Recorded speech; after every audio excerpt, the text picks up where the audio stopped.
I'm really excited about today. I'm very excited to be here. I'm excited to be here, period, but I'm very excited to be here on Earth, period. Okay? Yeah.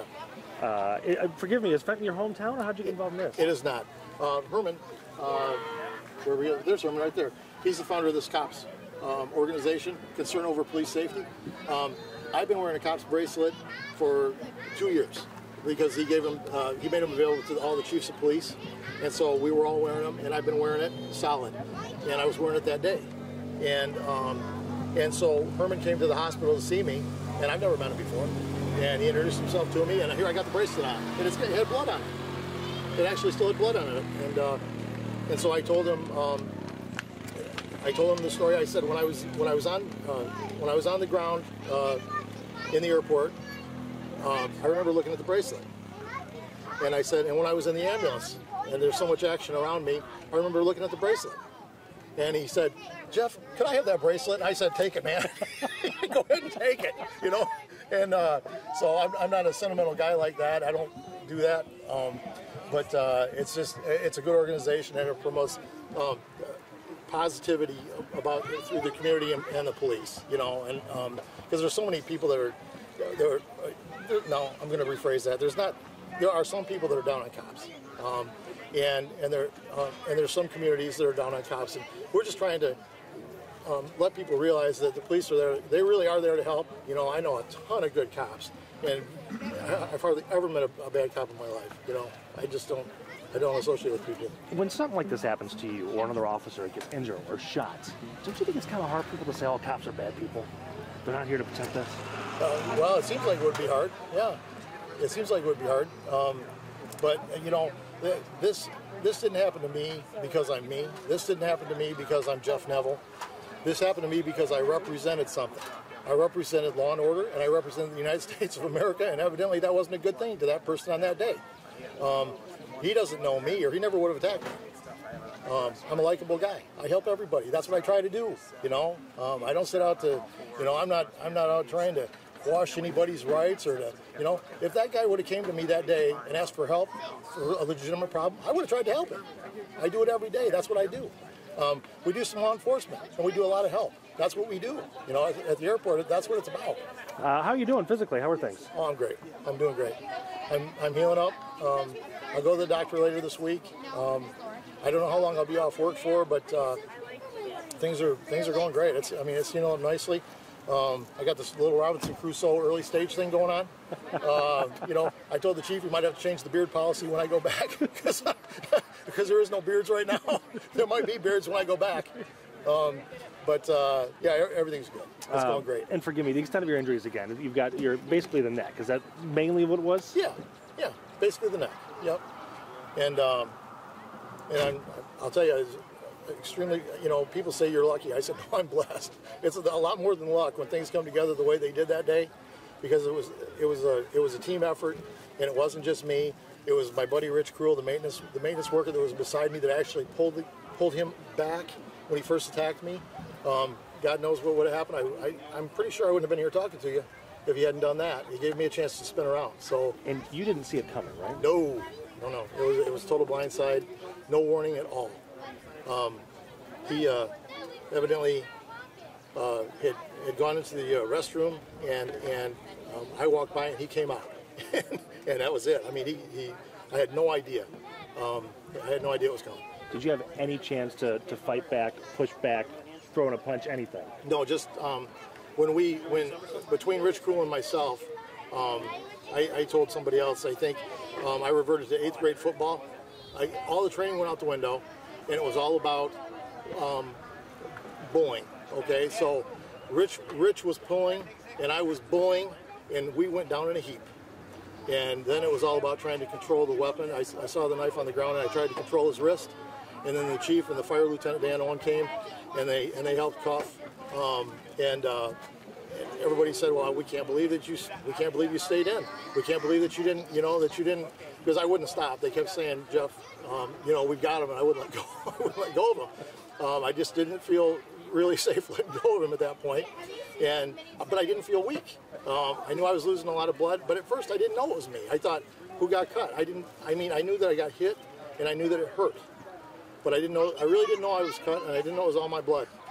I didn't know whether Rich got cut, whether the guy got cut. I didn't know, and I don't even think I realized I was cut until I saw the knife on the ground. I'm going, whoa, you know. I mean, it was a big knife. You know, so immediately this was labeled a terrorism act. Yeah. Did that surprise you, or did you know it was going to be called that?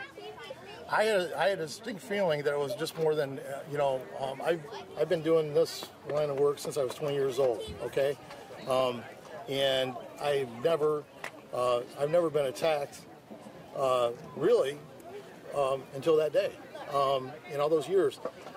And when I realized I was getting hit and I spun, and I heard the language and the fury, I knew it was a terror attack.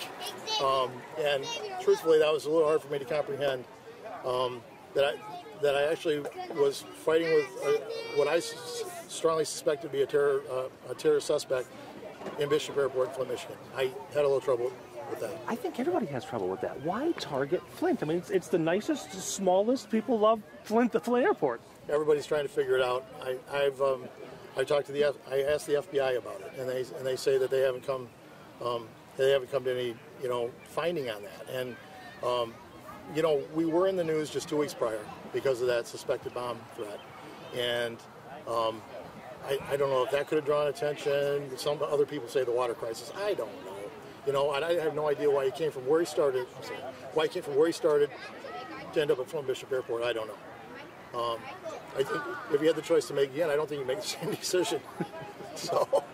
Are you getting used to all this, the attention and all that? Or no, this is the first time I faced the cameras. I haven't faced the cameras until today. I did a little radio thing from the hospital, and that was all. So, no, I mean, people have been reaching out to me, and you guys have been pretty good. You've been pretty polite, and I even put a no trespassing sign at the end of my driveway, and I got a handwritten note in my mailbox from one of the TV stations. We didn't want to cross your no trespassing sign, but we really want to interview you. And so I just been holding back. I told Rich Cruel, the maintenance guy, when we actually sit down and do an interview, maybe when the case is a little more firmed up and we know where everything is, we should do it together. Because we definitely were a team that day. He said we're a great team, and I said, yeah, we're like Starsky and Hutch. and then I told one of the firefighters that, and he said, no, you guys are more like Cagney and Lacey. I said, yeah, okay. Okay. So yeah, it's all good. I'm just glad to be here today. Do you want to fly back under the radar and go back to life? It'll happen. Yeah, it'll happen. And I just, you know, people are surprised when I say I'm going to go back to work. Of course I'm going back to work, you know. I'm the union president there at the airport. I just got elected president 3 months ago. We got things to do. We got a contract to negotiate, and we're going to do that. And whatever happens, you know, later on in life, I'll figure that out. But for right now, I'm going back. When there's an attack like this, there's always so much conversation. What can we do better? Should we have screening at the front door?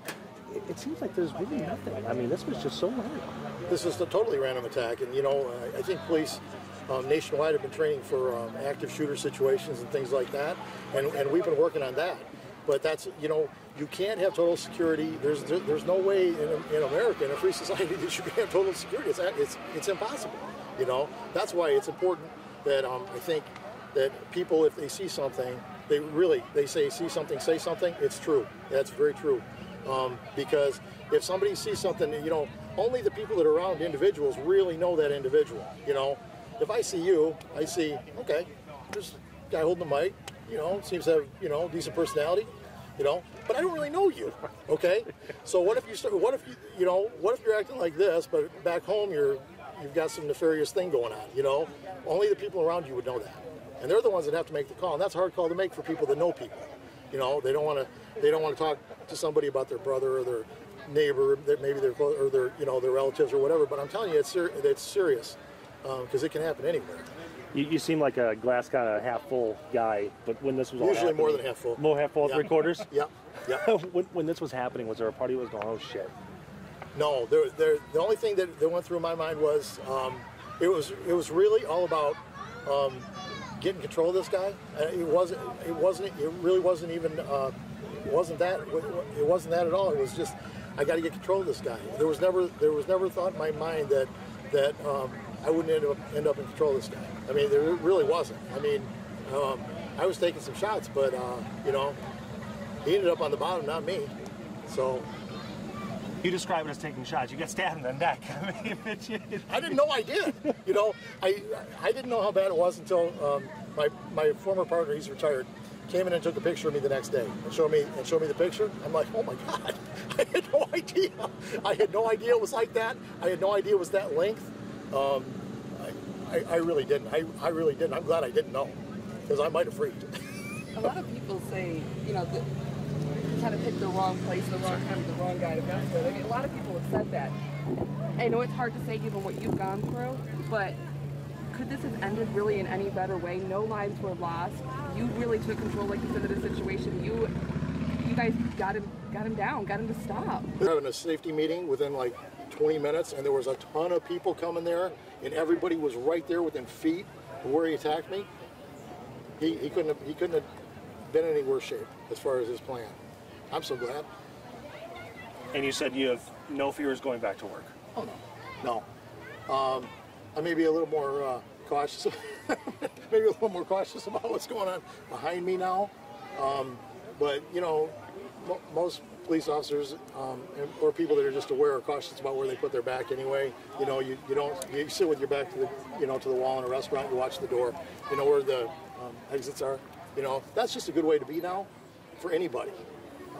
I realize there's only so much wall, and not everybody can have their back to the wall, but you should at least have somebody that you trust with their back to the wall, so that they can tell you if something's happening behind you. You know, so a lot of people have been thinking about you, praying about you, asking about you. Is there anything you want, you know, everyone to know? I want everybody to know that I'm very happy to be here, and I appreciate everything.